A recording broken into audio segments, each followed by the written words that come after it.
Saya ingin punya uang banyak, terus sehingga anak cucu saya sudah terjamin dengan itu, terus saya fokus ibadah saja pada Allah. Itu namanya higher hedonism.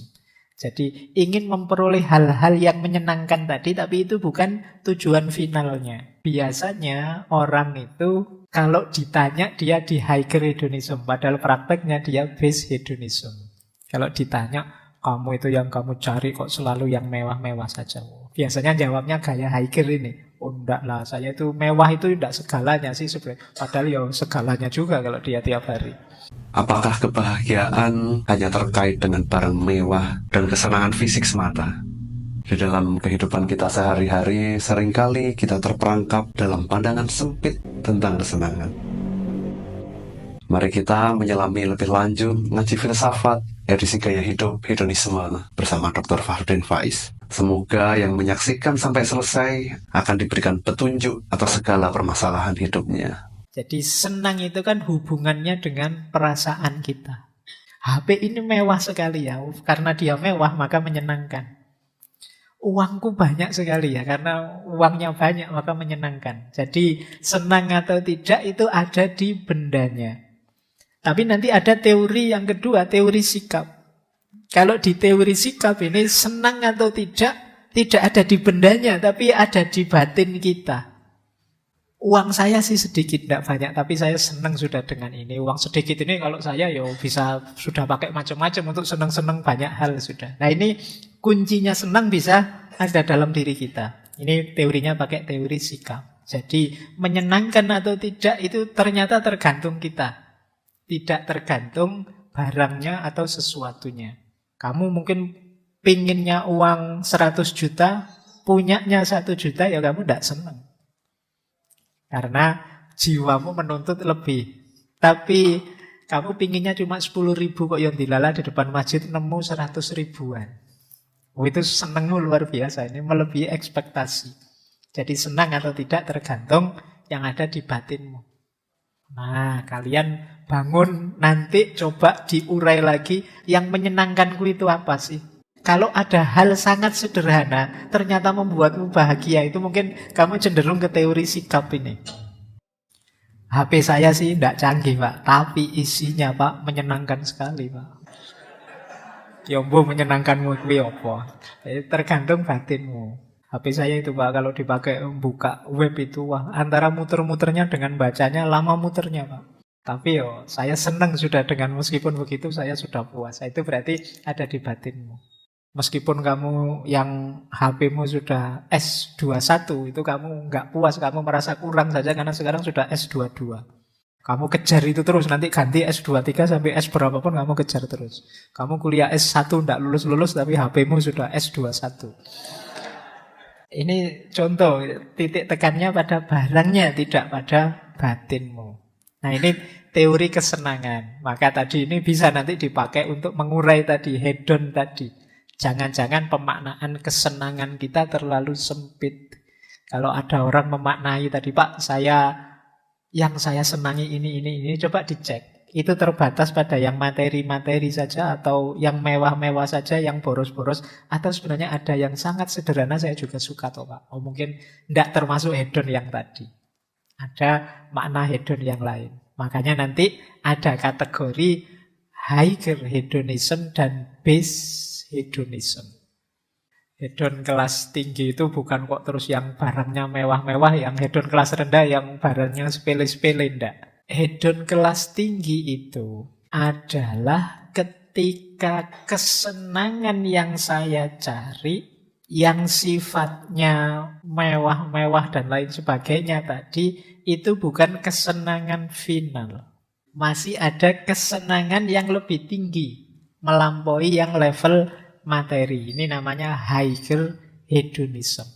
Cari tujuan kesenangan tapi senang yang tidak terbatas itu. Misalnya saya pingin sih Pak memang HP terbaru, tapi HP terbaru itu dalam rangka biar komunikasi saya jauh lebih efektif. Ini namanya higher hedonism.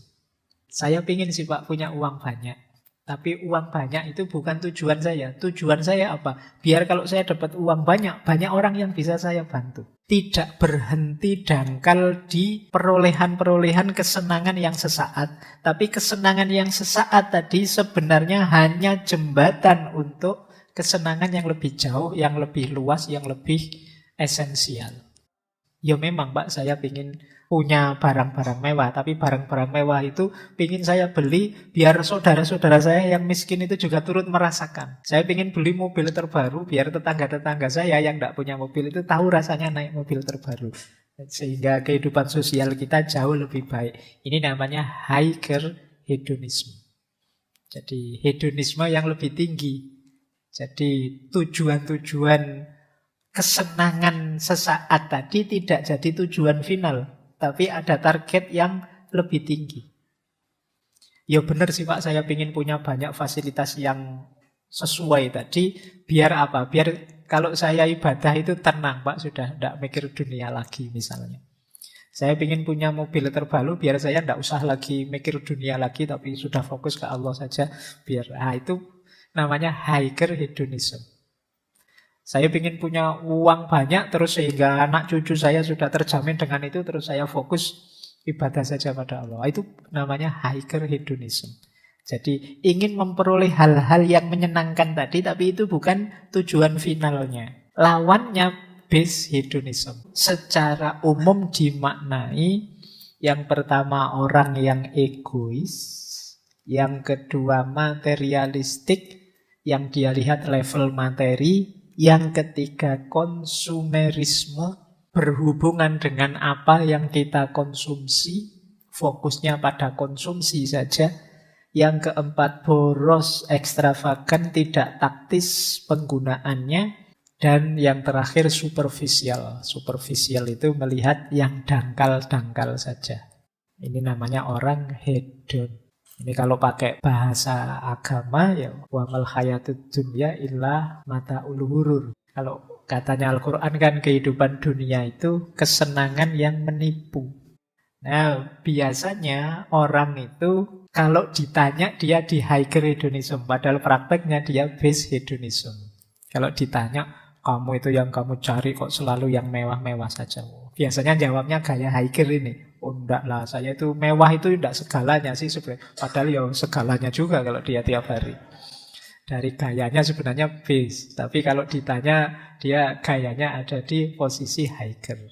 Nah, tapi ya ini untuk kalian sendiri saja.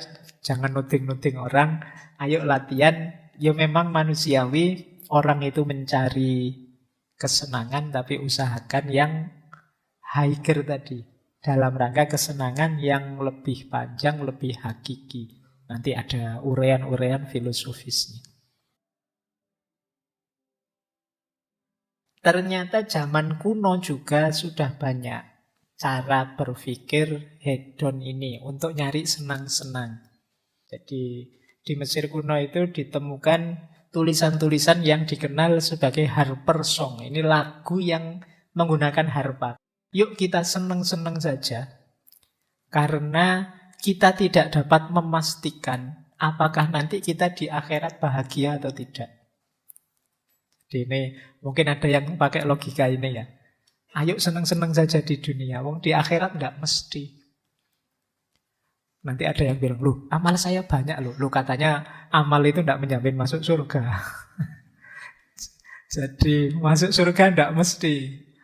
Jadi di akhirat nasib kita tidak jelas. Itu kalau di dunia sudah sumpek, sudah ruwet hidup kita loh, senengnya kapan? Nah di Harper Song ini kita disindir, yuk mau hidup sekali mau yang seneng. Yuk besok kita tidak tahu nasib kita seperti apa di akhirat. Paling tidak kan sudah pernah seneng. Kalau nanti di akhirat ya jungkir balik, disiksa malaikat, di dunia juga jungkir balik. Hidup tidak bahagia yo. Sepanjang hayat dunia akhirat kita susah. Maka di Harper Song itu di antara lain kita diajari yuk senang-senang yuk, mumpung masih ada kesempatan untuk hidup. Oh itu logika seperti ini ternyata sudah jalan di era Mesir kuno. Di Jawa kuno itu ada aliran namanya Bhairawa Tantra. Dan nanti ada sekte sempalan sesatnya aliran ini, itu yang memang menyuruh kita senang-senang dulu sepuas-puasnya sakpol-pole. Kalau kesenangan duniawi sakpol-pole ini sudah terpenuhi, kita akan ringan menempuh jalan spiritualitas. Oh, itu ada pandangan seperti ini.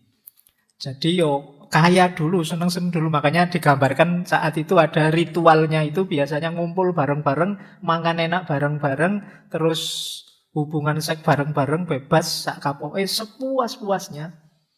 Nah, kalau sudah sampai titik puas sepuas-puasnya, itu baru spiritualitasnya bisa jalan.